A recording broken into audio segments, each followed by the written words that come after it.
கர்ம வினை தீர செல்ல வேண்டிய ஆலயம், வழிபட வேண்டிய தெய்வம். ஒரு நாளாவது உயர்ந்த இடத்தில் 10 பேர் வணங்கும் நிலைக்கு வருவார். ஒரு கும்பராசியில் ஒரு நண்பன் கிடைத்து விட்டால் உங்க வாழ்க்கை வெற்றி. என் கும்பராசிங்க அவன் எங்கெங்க சோம்பேறி பயலா இருக்கான்னு சொல்லிட்டே இருப்பாங்க. ஒரு காலத்துல பாத்தீங்கன்னா டக்கு டக்கு டக்குன்னு முன்னேறிடுவாங்க. இவர்களுக்கு ஒரு பெரிய வருத்தம், இவர்கள் வீட்டில் அடுத்தவர்களுக்கு உதவி செய்யும் மனப்பான்மை படைத்தவர். இந்த தாயுள்ளம் படைத்தவர்களுக்கு அற்புதமான இவர்களுடைய கர்மவினை தீர்வதற்கு ஹாப்பியா, ஹெல்தியா, ஜாலியா ஒரு life. Lanco Harmonia Pavilion Senior Living Apartments at Sriperambatoor 2 BHK just 49 lakhs. Call 7717273747. சுகமே சொல்ல சார். வணக்கம் வணக்கம். சரி, கும்பராசி கர்ம வினை தீர செல்ல வேண்டிய ஆலயம், வழிபட வேண்டிய தெய்வம். கும்பம் ஒரு வழி நடத்துவதற்கு தேவையான ராசி கும்பராசி. ஒரு கும்பராசியில் ஒரு நண்பன் கிடைத்து விட்டால் உங்க வாழ்க்கை வெற்றி. இடம் பார்க்க போறப்போ கும்பராசிக்கார கூட்டு போங்கம்பாங்க, இடம் முடிஞ்சிடும். கூட்டத்துக்கு ஒரு கும்பம் வேணுமப்பான்னு சொல்லுவாங்க. ஒரு கூட்டத்துல ஒரு கும்பம் இருக்கணும். கும்பம் அப்படிங்கிறதுக்கு சொல்ல வேண்டியதில்லை. ஏன்னா பேர்லேயே அர்த்தம் நிறைய இருக்கு. ஒரு மங்களகரமான ஒரு விழாவுக்கு உங்களை கூப்பிட்றாங்க, உங்களை பூர்ண கும்பம் வச்சு கூப்பிட்டுருக்காங்க. இந்த மாதிரி நிறைய விஷயங்கள். சில அரசியல்வாதிகளுக்கெல்லாம் பூர்ண கும்ப மரியாதை அப்படின்னு சொல்லுவாங்க. அதான் சொல்றேன், ஒரு கும்பத்தில் ஒரு நண்பன் உங்களுக்கு கிடைத்து விட்டால் உங்கள் வாழ்க்கை வெற்றி. சூப்பர். யாராவது ஃப்ரெண்டு வேணும்னு நினைச்சா ஒரு கும்பராசிக்காரனை நண்பனாக்கிக்கணும்.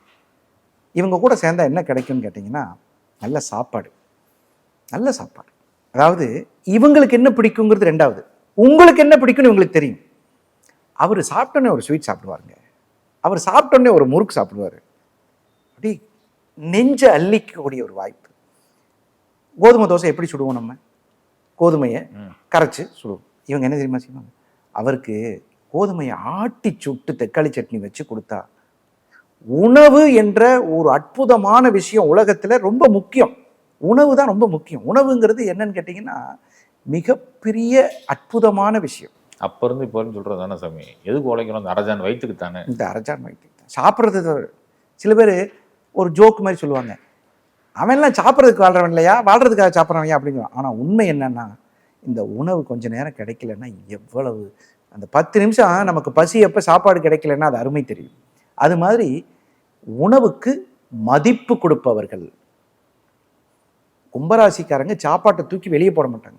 இல்லைங்க வேண்டாங்க, இந்த தட்டில் சாப்பிட்டு வச்சு எந்திரிக்கவே மாட்டாங்க.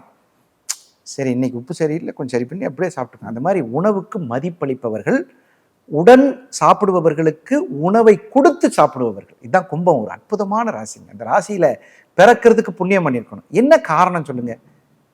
7வது ராசி என்று சொல்லக்கூடிய சைலண்ட் பிளானட் சன். சூரியன் தான் இவங்களுக்கு சைலண்ட் பிளானட். எப்பயும் என்னைக்கு இருந்தாலும் கும்பம் வாழ்ந்தே தீருங்க. அவன் கும்பராசிங்க அவன் எங்கெங்க சோம்பேறி பயலா இருக்கான்னு சொல்லிட்டே இருப்பாங்க. ஒரு காலத்துல பாத்தீங்கன்னா டக்கு டக்கு டக்குன்னு முன்னேறிடுவாங்க. ஏன்னா அவர்களுக்கு சைலண்டாக சூரியன் வேலை செஞ்சுட்டே இருப்பார். வாழ்க்கையில நல்ல முன்னேற்றம். உடல் ஆரோக்கியத்துல ரொம்ப கரெக்டா இருப்பாங்க. தன் தேவைக்கு அதிகமான உணவை சாப்பிட மாட்டார்கள். உடற்பயிற்சி செய்கிறவர்கள் தன்னை அழகாக வச்சுக்குவாங்க. அழகுனா பார்க்கறதுக்கு கவர்ச்சின்னு இல்லை, எவ்வளவு எளிமையான ஆடையை கூட கொடுங்க, அதை அழகாக கட்டத் தெரிந்தவர்கள். ரிஷபத்துக்கு தான் சொல்லுவாங்க, கும்பத்துக்கும் கரெக்டாக. கும்பத்துக்கு ஏன்னா உங்களுக்கு அங்கே சதயம் இருக்கு, பூரட்டாதி இருக்கு, அங்கே அவிட்டம் இருக்கு. கட்டுமஸ்தான உடல் அப்படின்னா என்னன்னு கேட்டிங்கன்னா, அதிகமாக உடல் பருக்காமல், அதிகமாக உடல் மெலியாமல், காற்று ராசி.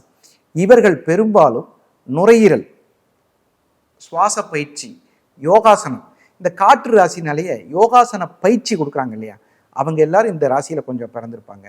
டான்ஸ் கண்டிப்பாக ஆடுவாங்க. கால்களை சுத்தமாக வைத்துக்கொள்ளுதல். கும்பம் கால்களை கொஞ்சம் நல்லா மெயின்டைன் பண்ணுவாங்க. இவர்களுக்கு சூரியனுடைய பாதிப்பு இருப்பதனால் ஞாபக மறதியை இவர்கள் தவிர்த்து கொள்ள வேண்டும். இது ரொம்ப ரொம்ப முக்கியம். இவர்கள் தாயின் மீது பற்றுள்ளவர்கள். ஏன்னு சொல்லுங்க? 4ஆம் இடத்துல சந்திரன் உச்சம். தந்தையின் மீது பற்றுள்ளவர்கள். இவர்களுக்கு ஒரு பெரிய வருத்தம், இவர்கள் வீட்டில் எந்த கிரகம் உச்சமாவதில்லை, எந்த கிரகம் நீச்சமாவதில்லை. ஆனால் இவர்களுக்கு பெரிய யோகம், இவர்கள் வீட்டில் மூலத்திரிகோணம் அடைகிறார் சனி பகவான். எல்லாரும் சொல்லுவாங்க, காலபுருஷனுக்கு போய் தேவையில்லாம இந்த 11ஆம் இடத்தை வச்சிருக்காங்களே, அது எப்படிங்க வச்சாங்க? அங்கதாப்பா மூலத்திரிகோணம் அடைகிறார். மூலத்திரிகோணம் அடையக்கூடிய சனி பகவான் அவர்களுக்கு என்னென்ன கொடுத்துருவாருங்க? ஆயுள் கொடுத்துருவார், தொழில் கொடுத்துருவார், வருமானத்தை இவர்கிட்ட ஒரு பெரிய விஷயம் என்ன தெரியுங்களா? எவ்வளவு பெரிய கஷ்டம் வந்தாலும் கடன் வாங்க தயங்குவார்கள். என்ன, இவங்களுக்கு 6ஆம் அதிபதி சந்திரன், அவர்கள் 4ஆம் இடத்தில் உச்சமாவார்கள். இவர்களுக்கு கடன் வாங்குறதுக்கு பயம் ஜாஸ்தி. ஆனால் ஒரு வீடு வாங்கணும்னு முடிவெடுத்துட்டா டக்குன்னு கடனை வாங்கிடுவாங்க. இவர்கள் எல்லாம் இந்த ஹவுசிங் லோன்ல சிக்கிட்டு கஷ்டப்படக்கூடியவர். தாயின் மீது அதிகப்பற்று, அம்மா பார்த்து அப்படின்னா அம்மாக்காக செய்வாங்க. இந்த மாதிரி ஒரு பற்றுள்ளவர்கள். இந்த கும்பராசியில் பிறந்தவர்கள் அடுத்தவர்களுக்கு உதவி செய்யும் மனப்பான்மை படைத்தவர்கள். 2ஆம் இடத்துல சுக்கிரன் உச்சம். பெரும்பாலும் வாக்குஸ்தானத்தில் தெளிவாக பேசுவாங்க. நீங்கள் யாராவது ஒரு கும்பராசிக்காரங்களை பேசி கேட்டிங்கன்னா சுவையுடன் இனிமையுடன் வார்த்தைகளை பேசுவார்கள். நிறைய பாடகர்கள், நிறைய பள்ளிக்கூடம் நடத்துகிறவங்க, ஆசிரியர்கள், நிறைய பெரிய பெரிய பிஹெச்டி படித்தவர்கள், இவங்கெல்லாம் பார்த்தீங்கன்னா சலிக்காமல் படிப்பவர்கள், சலிக்காமல் எழுதுபவர்கள், எழுத்தாற்றல், இதெல்லாம் இவர்களுக்கு இறைவன் நன்கொடையாக கொடுக்கப்பட்டது. இதெல்லாம் இவங்களுக்கு இயற்கையாகவே இருக்கும். நீங்கள் பெரும்பாலும் பாருங்கள், கும்பராசியில் பிறந்தவங்களுக்கு முடி கொட்டுற பிரச்சனை இருக்காது. கொட்ட ஆரம்பிச்சிருச்சுன்னா நிற்காது. நீங்கள் 2 எக்ஸ்ட்ரீமில் சொல்கிறீங்க. ஒன்றும் பிரச்சனையே இருக்காதுன்றீங்க, இல்லைன்னா போல்ட் அட் ஆயிரும்ன்றீங்க. ஆமாம், பால்ட் அட் ஆயிரும்ன்றீங்க. ஆமாம், கண்டிப்பாக. கும்பராசியில் ஏன்னு சொல்லுங்க, அவர்கள் மூலத்திரிகோண சனியினுடைய ஆதிக்கத்துக்குள்ளே போயிட்டாங்கன்னா நல்லா வளர்ந்துடும், ஹீமோகுளோபின் நல்லா வந்துடும். சூரியனுடைய ஆதிக்கத்தில் வந்துட்டாங்கன்னா அவ்வளோ சிம்பிள். அதனால இவர்களில் பக்திமான்கள் இல்லாதவர்களே கிடையாது.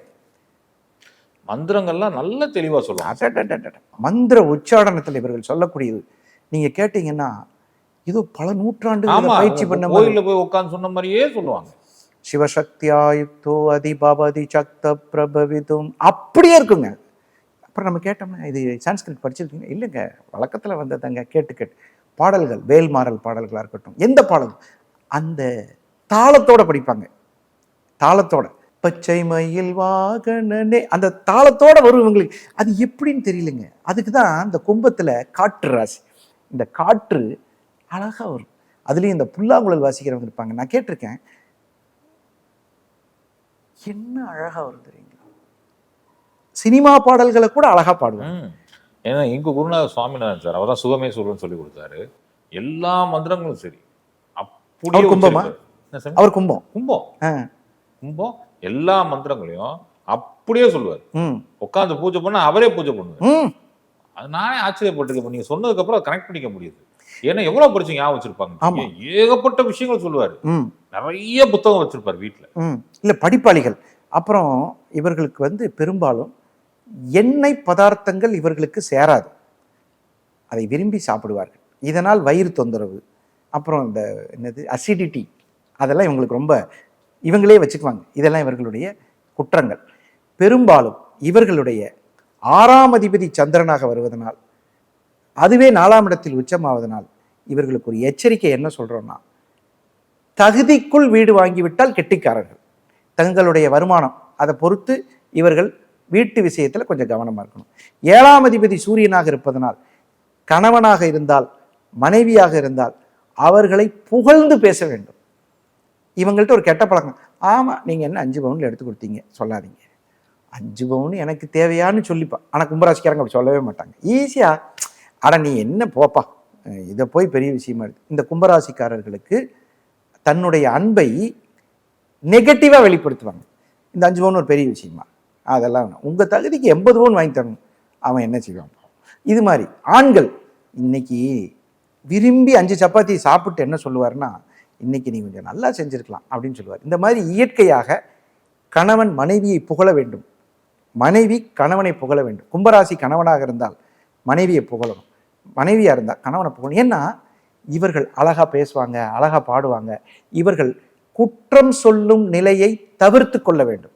யார்கிட்டையும் நீங்கள் அன்னைக்கு மட்டும் வந்திருந்தீங்கன்னா பாருங்கள் எங்கள் வீட்டில் எப்படி சாப்பாடு, இது தேவையா, அதை சொல்லக்கூடாது.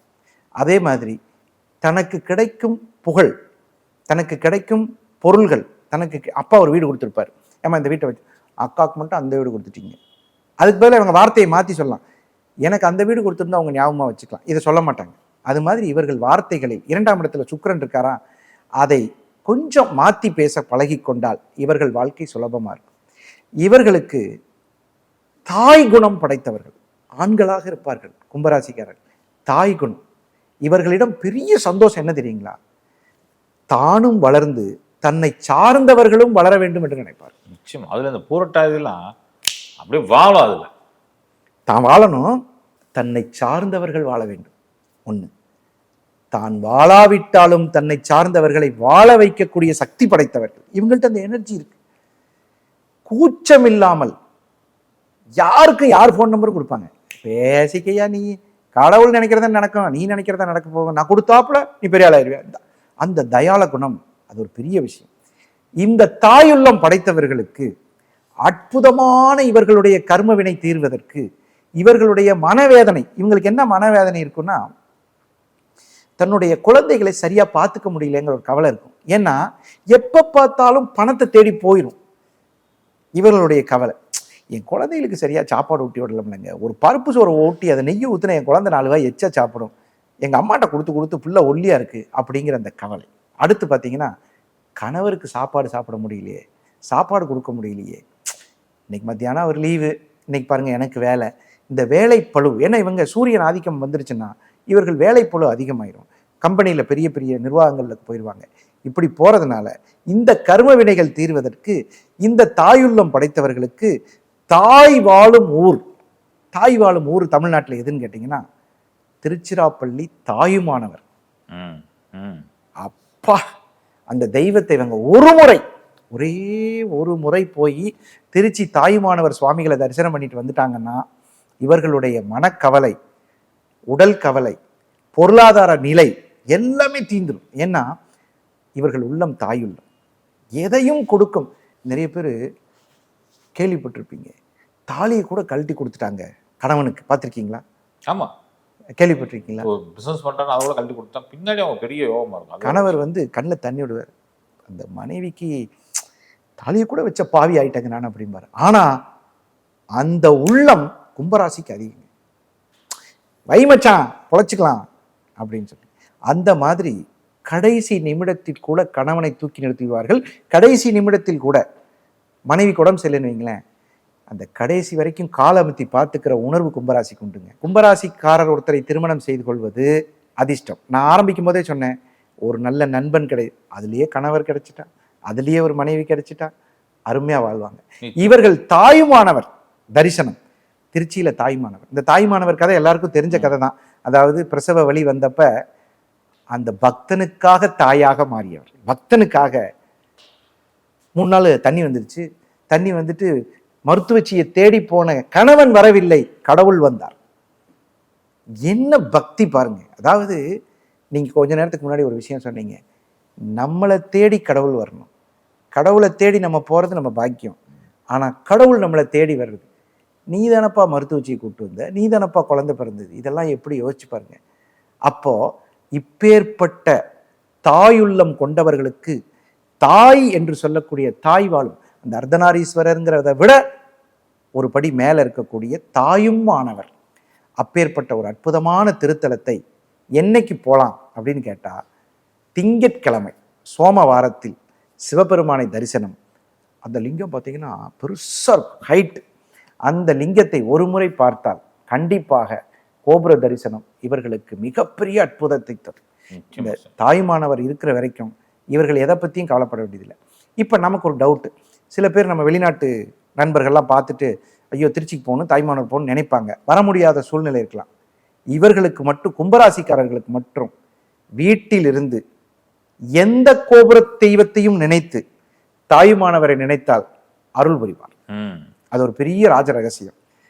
அவங்க ஊர்ல ஒரு கோபுரம் இருக்கும், தாயுமானவா அப்படின்னு கும்பிட்டா அந்த தாயுமானவராக கண்டிப்பாக இவர்களுக்கு அருள் கிடைக்கும்.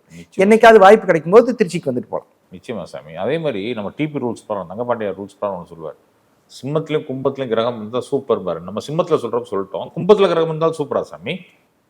கும்பத்தில் ஒரு கிரகம் இருக்கிறது உங்களுக்கு ஒரு வலிமை. அது சுபராந்தர் அசுபராந்தர் அதெல்லாம் கணக்கில் விட்டுருங்க. ஆனா கோபுரம் மாதிரி உயர்ந்துருவாங்க, கும்புரெல்லாம் உயர்ந்துருவாங்க. கும்பத்தில் எந்த கிரகம் ஒரு கிரகம் இருந்தாலும் கண்டிப்பாக அவர்கள் ஒரு நாளாவது உயர்ந்த இடத்தில் 10 பேர் வணங்கும் நிலைக்கு வருவார். ம், ம், ம்.